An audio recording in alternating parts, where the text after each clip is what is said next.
everybody, and welcome to another Agile IT Tech Talk. I'm your host, Sean Spicer, and today we're going to be talking about CMMC in Compliance Manager. So if you're not in the DoD space, you may not have heard of CMMC, which is the Cybersecurity Maturity Model Certification.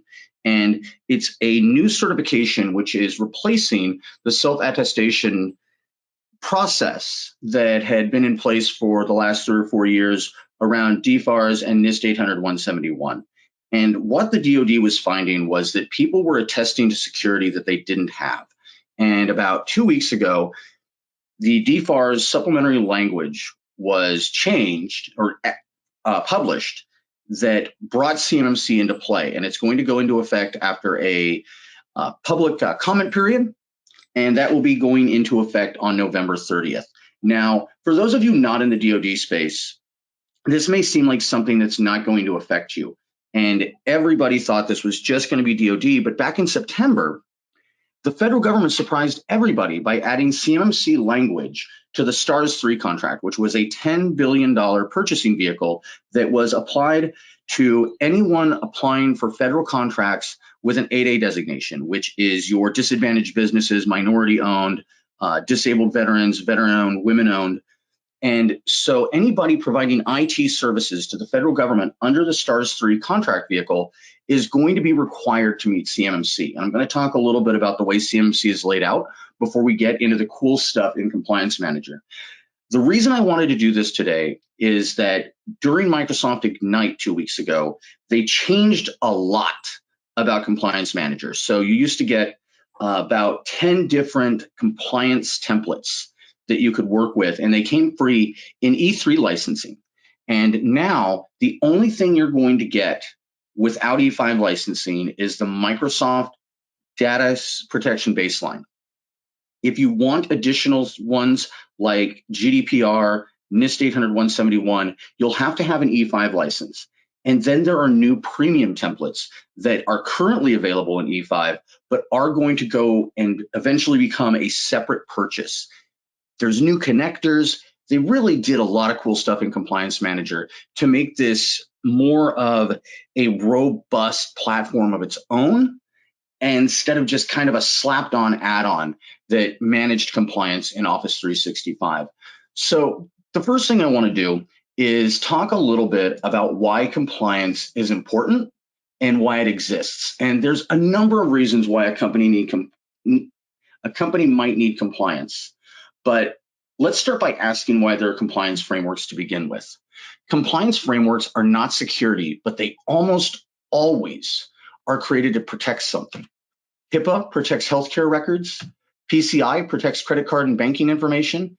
And the FSMA, the Food Safety Modernization Act, tries to protect us from getting norovirus from lettuce. And why? Because of malfeasance and risk. When industries are unregulated, they mess things up, sometimes accidentally and sometimes on purpose with a profit motive. Compliance frameworks put restrictions on company behavior with the threat of repercussions, be it legislative or financial. So in the DoD space, when companies operate without oversight, the stakes are much higher, and being careless with that information can lead to great harm to national security.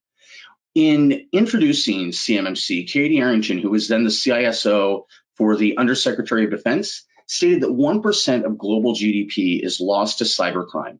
And that effect on economic security becomes a flow-down effect on national security. Now, the biggest threat to the defense industrial base, which are DoD contractors, are APTs, Advanced Persistent Threats. These are generally nation states or organizations sponsored by them, but in some cases, they're also economically driven. Next of great concern to us are supply chain attacks, where attackers are able to infiltrate more sensitive systems by coming in via less secure suppliers. So for an example that I give frequently to people giving us a call is you've got Betty Bolts, who is in procurement or accounts payable at a company that makes bolts that just mount hardware inside aircraft or military vehicles. There's nothing special about the bolts. They're commercial off the shelf, but they're selling those bolts to somebody like Lockheed Martin or General Dynamics. And because they don't have security at this bolt company, She goes, clicks on a phishing email. She gets her account breached. The advanced persistent threat hangs out there for a while, watches what's going on in her email, who she's interacting with, and one day sends off a PDF that has some form of ransomware or malware in it, and they are able to get higher in the supply chain in terms of what they have access to. So it's really important in that space to think about what the upstream effects are if you don't have good security. And this applies to banks. I mean, even if you're a marketing company and you just have a great big email list or some sort of demographic information, think about what happens to those people whose data you manage and whose money you manage when you suffer a breach. And that is why compliance gets put in there. And finally, another reason for compliance is good old industrial espionage, where private companies attempt to steal trade secrets from each other for use in their own products and endeavors. There was just an incredible case, I believe it was 7 years in prison, given to a Google engineer who had been working on self-driving cars and then went to Uber and took a thumb drive with him. And this kind of stuff can be protected against with data loss prevention and setting up the right security protocols within your business. And compliance manager, if you are in a business where compliance and your security teams are separated, it's great because it gives your compliance team access to security signals that so they don't need to know if a computer's got a virus or doesn't have a patch. But if Betty Bolt goes and suddenly downloads 50 gigs of files from a place that she doesn't normally work, you're going to want to know that. And so a lot of these things are built into Azure Information Protection, Cloud App Security, but Compliance Manager gives your compliance team a single pane of glass. So the question is, why be compliance? And for the DoD, it comes down to federal contracts. If you're not compliant, you don't get contracts, no more business. Corporate security, cyber attacks are costly. We've heard the numbers before, but IBM and the Ponemon Institute found that 66% of businesses are unable to recover after a cyber attack. And when working with CMMC in the Defense Industrial Base, national security. And each of these matter, but depending on the mindset of the business, the individual drivers may lean towards one or the other. So I'm going to just run through this really quick because if you work in the DoD space, you understand controlled unclassified information, and you also understand high side and low side environments that you can't have actual classified information anywhere that except in a high side environment. So in Office 365, what we really focus on is managing controlled unclassified information. We have a special environment that we work with called GCC High. And if you manage CUI or FCI, odds are you're going to need to move to that environment. And I've done some previous tech talks and videos around this.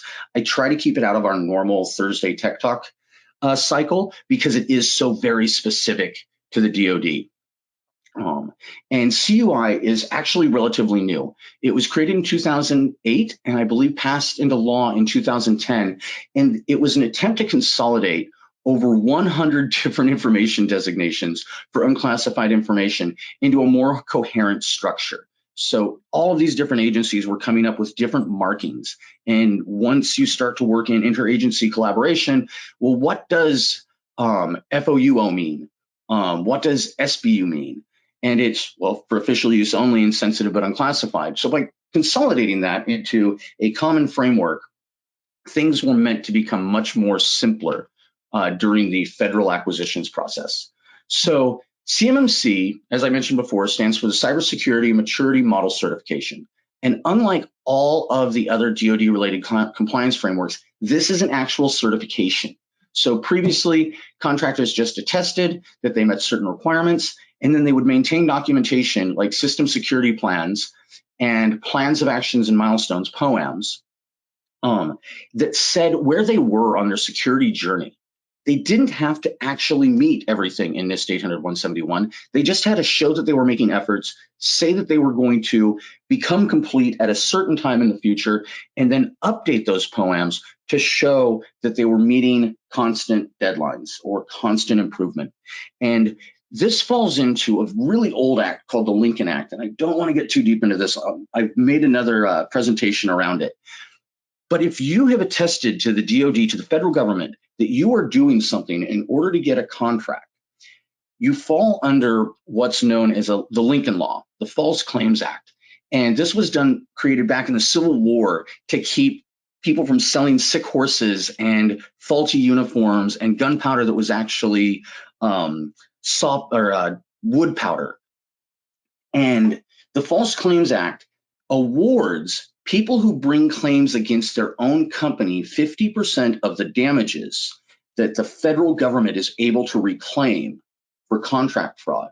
And in 2019, I know of 2 cases where federal contractors were brought up on False Claims Act charges because of a lack of cybersecurity, that they said they were meeting this, they said they had a plan, and somebody went to the government and said, hey, we're really not secure. So CMMC is a maturity model, and it's built on 17 capability domains that pretty much encompass every facet of modern infrastructure. These domains are then broken down into practices and processes in the maturity model. And because this is a maturity model, it's additive. So to meet level 3, you must also meet all of the controls in level 2 and in level 1, and so on and so on. So I want to take a quick look at the processes first. At level 1, we have the most basic of controls. Do computers automatically lock after activity? Do they have passwords, antivirus, backups, the stuff that you really consider basic, and a lot of people do for their own homes? With level 2, a few controls are added, but at this stage, it's more about the documentation of process in reaching those controls. At level 3, which is the most common level we encounter, we see the mention of relevant stakeholders. And this is incredibly important. If nobody owns something, no one's going to do it. And I jokingly call this the blame stage. And at this point, every practice must have a directly responsible individual. The goal here is to make security part of the culture of an organization. And the idea is that if security is central to operations and central to the way a company does business, then it will be maintained when the organization is placed under stress, be it from a cyber attack, an economic event, COVID-19, or some other critical event, because it will be in the DNA of the company. Now, with practices, you start to see the overlap between CMMC and other compliance frameworks, such as the Federal Acquisition Regulation, NIST 800-171. And when creating CMMC, they pulled in cybersecurity regulations from around the world in order to create a really good framework to secure your environments. What's really fun is with levels 4 and 5, we see security become a more integral part of the entire organization, but we also start to see advanced capabilities as security organizations become proactive and become threat hunters rather than just threat defenders. So this is the CMMC practice documentation in Excel format. And I really like CMMC. I had to spend a lot of time reading ITAR, reading NIST 800-171, ISO 27001 to really understand the requirements of cybersecurity that we provide. And this is one way to look at it. In a tabular document, inside the Excel spreadsheet, there are tabs for every control. But they also have an appendix document that I love, because if you weren't born with a Kali Linux thumb drive in your hand, sometimes, particularly in NIST 800-171, can be really difficult to interpret broadly and apply those to your specific environment, your specific needs, and to reach compliance. CMMC wants to be very clear, and compliance is not a checklist. Just keep that in mind. Security is not a checklist. There may be a checklist that you have to complete, but really it is an ongoing process. That's why the maturity model is so important. And what I really like here is that every section has an example. And if you're not that Kali Linux baby that I was talking about a minute ago, this is really helpful because it helps you understand in a real world example how this is applied. Now, Compliance Manager, as you'll see, has quite a bit of documentation. and a lot of good examples and practices, and will actually help you implement specific controls. But actually reading the CMMC appendices is a great way to wrap your head around this. And like I mentioned, the federal government beat the DoD to the punch in getting this out. And I expect over the coming years, as the maturity model becomes more mature and really has that real world experience built into it and it advances, I expect to see this replace ISO 27001, replace NIST 800-171, and probably replace NIST CFS, the cybersecurity framework, as the de facto standard. And as more and more third-party auditing organizations become available, I see this becoming the next wave of cybersecurity credentialing and verification. So let's real quick jump over into our environment and let me get that demo going. Pardon me just a second. So I do want to show you real quick. You can get the CMMC documentation at hcq.osd.mil. And the model PDF is okay. You do want to take a look at that. But if you really want to familiarize yourself with it, you want to get the appendices. And this is the Excel spreadsheet that I showed a minute ago. So the documentation is there for anybody to take a look at. It is kept up to date. I saw this come in at the original draft version, and they're updating. I think the last update was in September or October. This is the appendices document. I'll shoot down, just take one quick look at a control, and you can see it a level 4. And I'm going to talk a little bit about the way these are structured. So this is auditing, level 4, control 53. It talks about why, clarifies what the importance is, gives the reference documentation that they called upon in order to create it, has the discussion that talks about where and why they decided to bring in these frameworks, and then the clarification and examples. But let's see how this looks in the new Compliance Manager. So in order to get to Compliance Manager, you just go click Admin in your office environment. You're going to go ahead and show all. We're going to go to Compliance. Now, it's important to note that Microsoft 365 Compliance up here is not the Compliance Manager. This is the Compliance Center.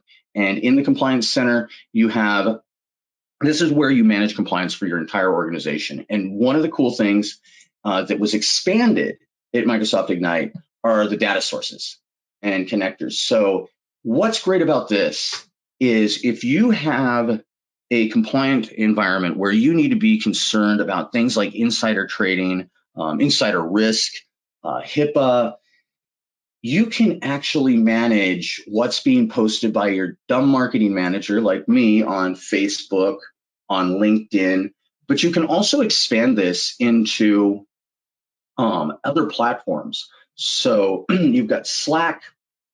I believe we've got Zoom in here now. Yep, Zoom. And you can stack compliance onto solutions that aren't Microsoft oriented yet. And we've got alerts. We're going to be able to see where somebody's sending out PCI. And of course, as always, it's Megan Bowen. But this is not a place for security. This is a place for security-related incidents that a compliance officer or compliance manager would be concerned about monitoring. So let's go into the compliance manager and look how this gets set up. Now, this is a brand new tenant that I turned on today. And you'll see we're already at 69% compliance. And the reason for this is these Microsoft managed points. And this is one of the great things about the cloud is when you move to the cloud, be it Office 365 or Azure, GCC High, Azure Government, what occurs is you suddenly enter a shared responsibility model because Microsoft or AWS owns that data center. Most of your physical requirements that you have to attest to or have certified with CMMC have been met already, and they're documented, and there is already a certification that you can lean on when you're going through your own audit. So let's go ahead, and right now this is just based off the Microsoft data protection baseline, and we can see it there. It's incomplete because there are 499 actions, of which we only have 4 done. Actually, I don't want to go here yet. What we're going to do is we're going to create an assessment group for CMMC and for DoD contractors. And if you're in HIPAA, if you are in finance, these are going to apply to you as well. So I mentioned that there are a lot of new assessment templates. So these are included in your E5 licensing. The data protection baseline is included, I believe, in all licensing, but specifically in 3.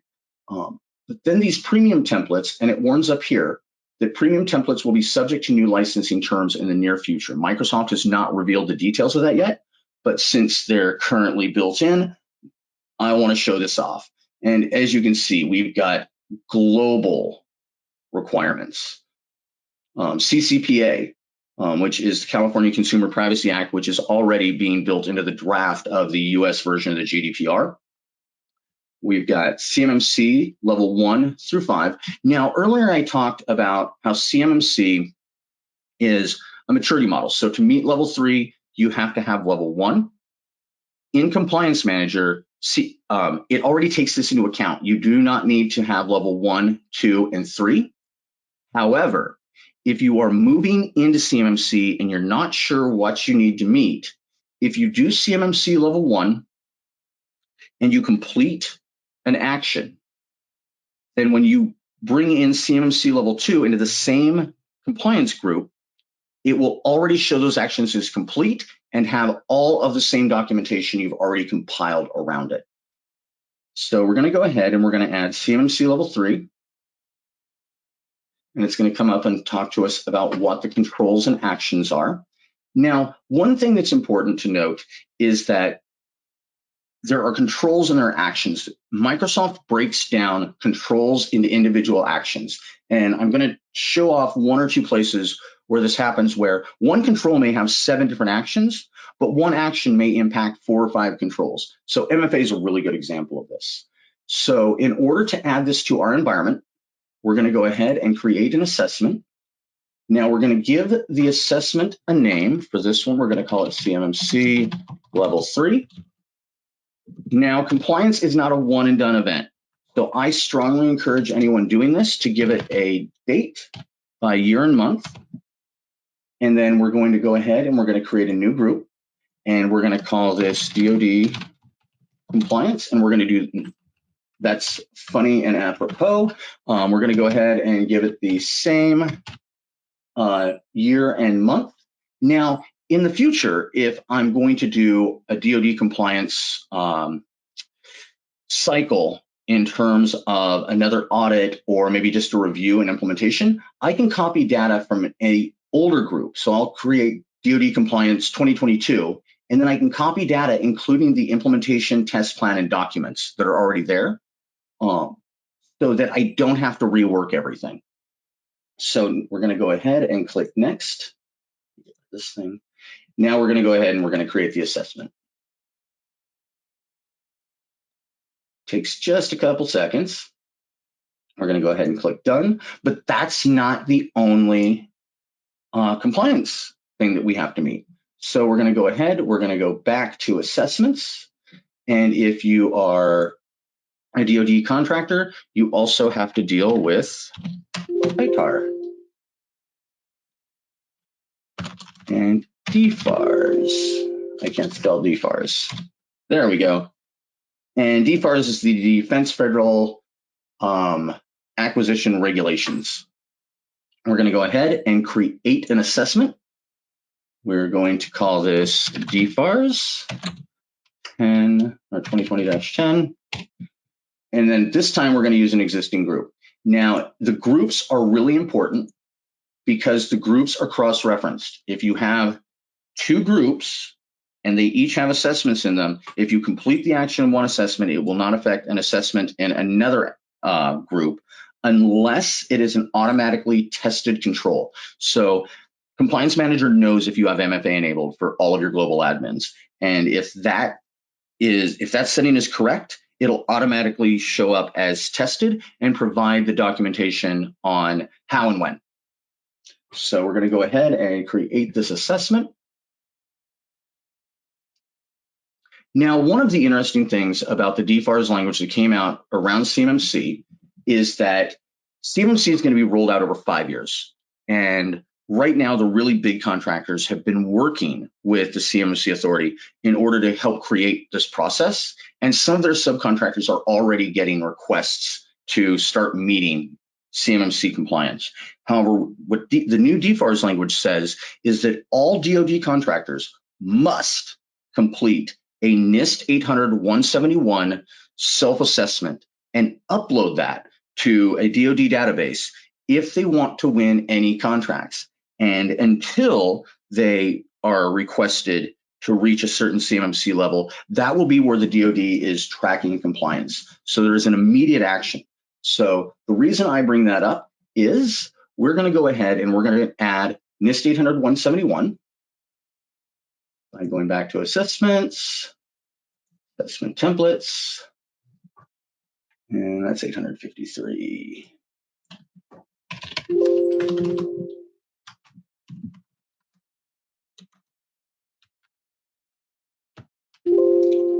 They did not take NIST out, did they?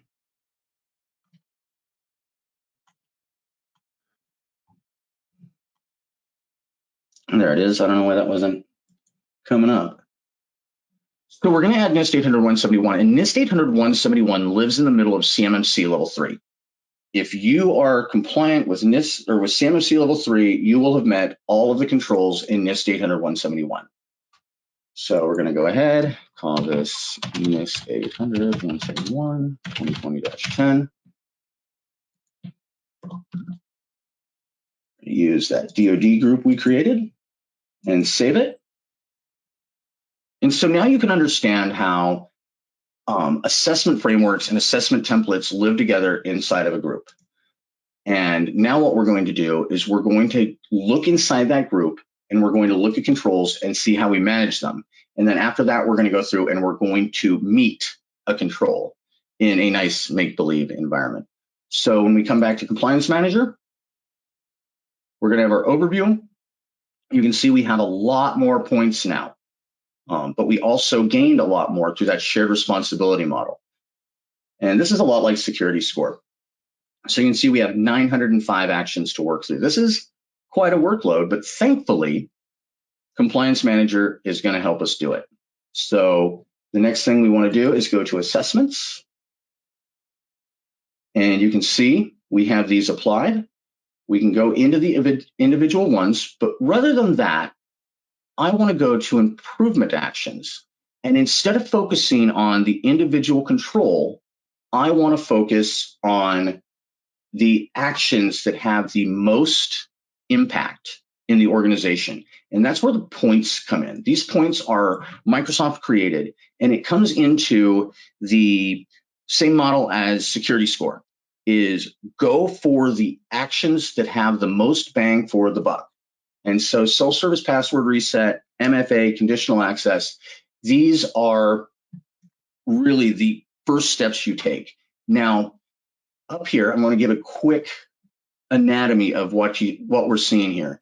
This is called at a glance, but really this is your at a glance. So you can see how far you've gotten on achieving it. You can see when it was implemented, what status is there, whether it's been tested, who it's assigned to. And over here at a glance, this shows you what frameworks it applies to. Now you'll see that it's got CMMC level 3 listed twice. This may seem a little bit confusing, but when we look, we can see, and this comes into that control ID I talked about earlier. So this is for control identity or identification and authentication, level 2, control 78. And then we can search for that within the CMMC documentation if we want more information about it. Gives a quick description, but then it also applies to control 79 for password reuse. So you can prohibit password reuse when setting this up. NIST 800-171, and least privilege access. So by completing this action, it's going to impact all of these controls. And I'm going to ignore the data protection baseline, but to show it, this is Microsoft's internal. This is best practices if you are not in a regulated environment. So the great thing is here is with implementation, it gives you directions on how to do it. And by clicking Launch Now, it takes you right to the admin interface that you need to be in order to implement it. And in a lot of these cases, it's going to automatically test. And I'll show you what an automatic test looks like in a minute. Now over here in Notes and Documentations, see up here it says this action is automatically monitored. Learn more. This will give you more documentation on how it's monitored. So we can go ahead and we can manage documents. So, pardon me, we can upload PDFs, actually any sort of file, Visio documents, JPEGs, memes, GIFs, whatever you want can go in here. But let's go back to one that is not self-control or automatically managed. And let's see. All right, apply sensitivity labels. So here we have the status, but we also have the button to edit status. So what we can do is we can manage documents, add one, and that can just be anything. We'll add, oops, got that.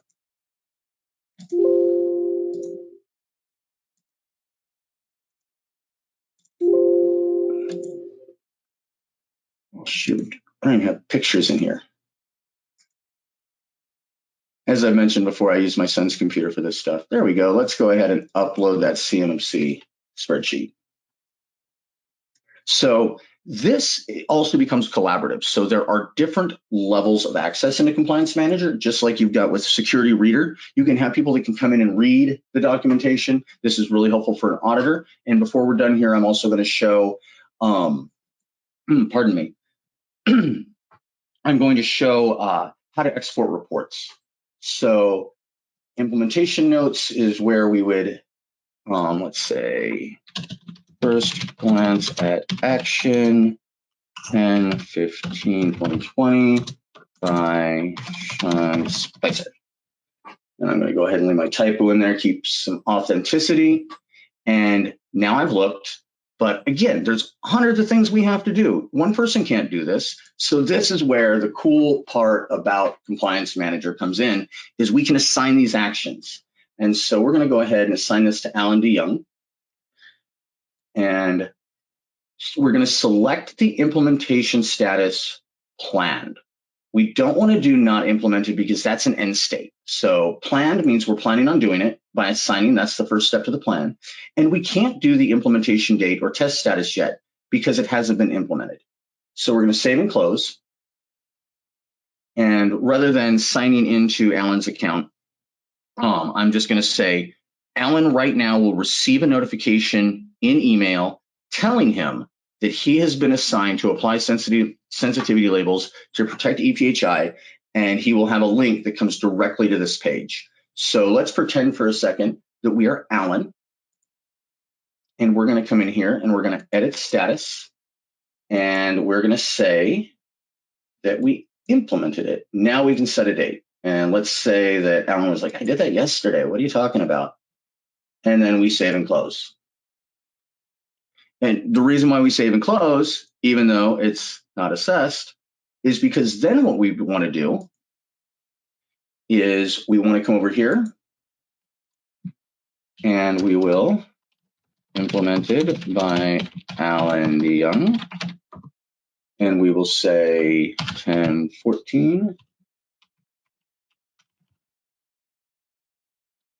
And here you can also add any additional notes. So if there was a workaround, had to log in with phone, use alternative ID. Save and close. Now, what we're going to do is we're going to reassign it. So now we get rid of Alan, still pretending we're Alan, and we're going to say, hey, Alex, test.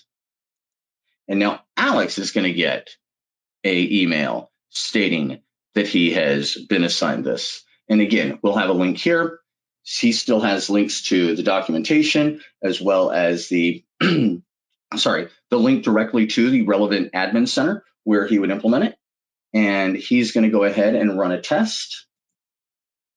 And nested sensitivity labels with regular expressions to ID DoD contract numbers. Now, again, I have done tech talks in the past about intelligent labeling and how you can use regex to identify sensitive information, PII, within your Office 365 organization. That can be insurance information, bank account numbers, and there are hundreds of available templates for you to identify that information.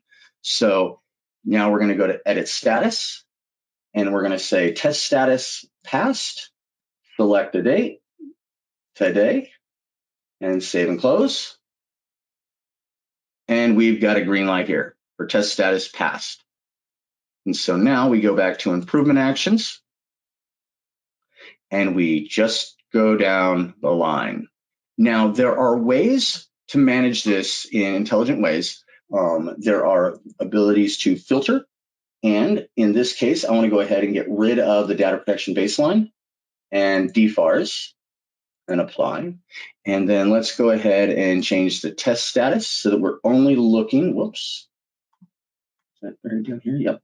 So we're only looking at past actions. So we can see what our completion is, and we can also see what that control we just fixed was. So here you can see we've got 27 points achieved. We can see it's still showing the data protection baseline. I messed up my filter, didn't I? There we go. So now we can see what regulations it meets, what group it's in, and then what the solutions are. And there are in-scope and out-of-scope solutions with Microsoft 365. All of the tools are in scope.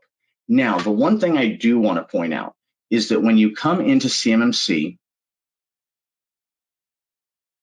there are control areas that are not mentioned, and they are around training and awareness.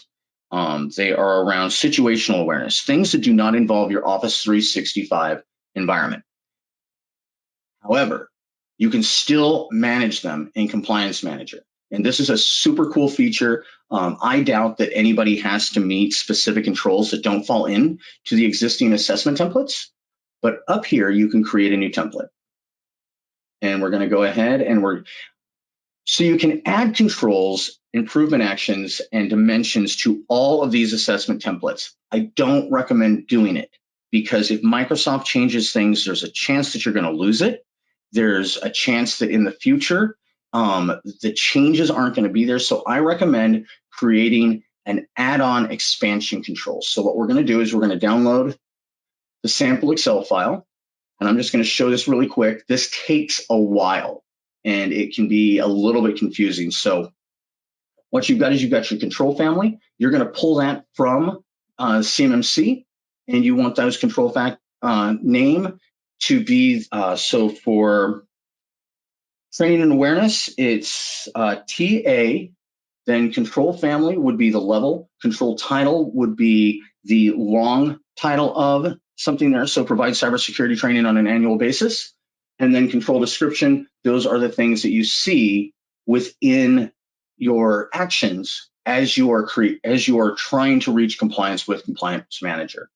You can add multiple actions, and remember that you're not creating a template for an action, you're creating a template for every action around this new add-on. And so this is handy if you do want to use Compliance Manager to track non-cybersecurity related controls. For example, there are regulations in California around cannabis businesses that your doorknobs have to be bulletproof. I just love going back to that one. And you can just upload a copy of a receipt, say, yeah, we bought a bulletproof doorknob. There it is. So that can be done. And then, no, we can remove all that stuff. And then what we'll do, click next, just upload the template file, and then that will show up within the assessment templates with the name that you've given it within that Excel spreadsheet.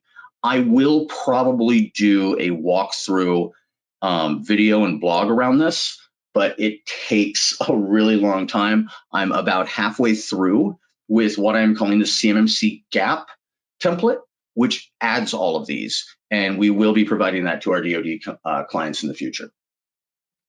So next, let's go back to home and pretend that we're a chief compliance officer who is monitoring this process. And now we can see across our controls where we are in terms of meeting them. We can come back into Compliance Manager and we can look at individual assessments and see where we are in terms of meeting them. And this really just becomes a solid place to manage the process towards compliance. And I have been astounded by the amount of people that are calling up, actually both pleasantly surprised and grotesquely horrified when I'm talking to somebody who's been working as a DoD contractor for 10 years and was introduced to DFARS language in 2017 around NIST 800-171, and they've never read their contract. And they just got a phone call from their prime contractor saying, hey, let's talk next Wednesday about NIST 800-171. And their immediate response is, what's that? So definitely not a place you want to be in. But I also have great calls with DoD contractors that are, hey, listen, we're 85% complete with NIST 800-171. We've got some issues with our hybrid environment, making sure that we're meeting all of these separate compliance requirements for multiple environments, and we really want to move to the cloud. And it is awesome to hear how people have managed this. There are third-party applications out there that do this, just like there are, you can get WebRoot for antivirus, or you can use Microsoft Defender. And of course, you guys know that I'm this Microsoft evangelist. But when you bring more things under a single vendor, particularly one with the process maturity of Microsoft, what you do is you start to eliminate gaps. And that's where things like Compliance Manager and Secure Score come into play, is because they're all built into the same substrate.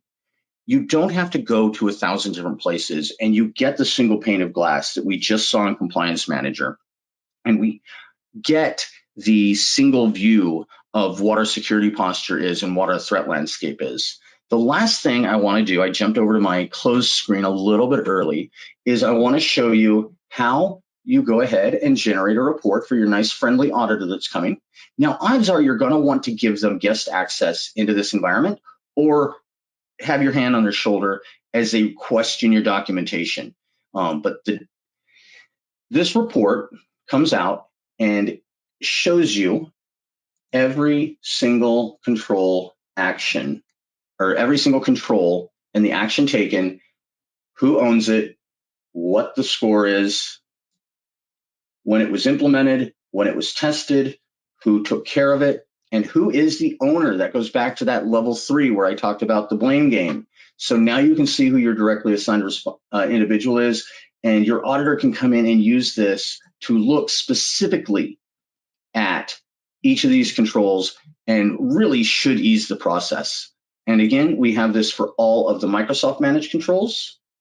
And in here, you have how Microsoft tested everything. You have how Microsoft implemented. And these are also good to look at as you're going through your own process with your own actions that you need to meet, because you're going to see how thorough Microsoft is with these.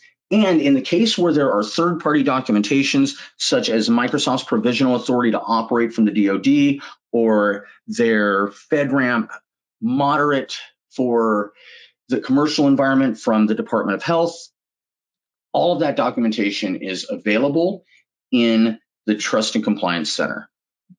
There is a caveat. If you are in GCC High and you need information on FedRAMP High Impact, ITAR, those are not freely available within the Trust and Compliance Center. because you have to sign an NDA to see them, because these are federal documents that Microsoft worked to complete with the federal government. They will protect you. They do have flowdowns in GCC High. The documentation is just not freely available, and anybody who's working in GCC High understands it's kind of a black box for that security through obscurity approach to things. So I hope this is useful. I know that if you aren't in the DoD space, that you probably have HIPAA, PCI, FINRA, your own compliance requirements that you have to meet. Compliance Manager is a great tool for it. We work within the DoD space. We work with banks and credit unions. We work with hospitals and healthcare organizations in order to implement environments that are secure and compliant. So if you are looking at pursuing this wonderful path, or you are stuck somewhere along the way, feel free to reach out. If you're watching online and on YouTube or at our blog, go ahead and leave questions and comments in the comments section below. Give us a like and follow. Thank you so much for watching, and have a great week.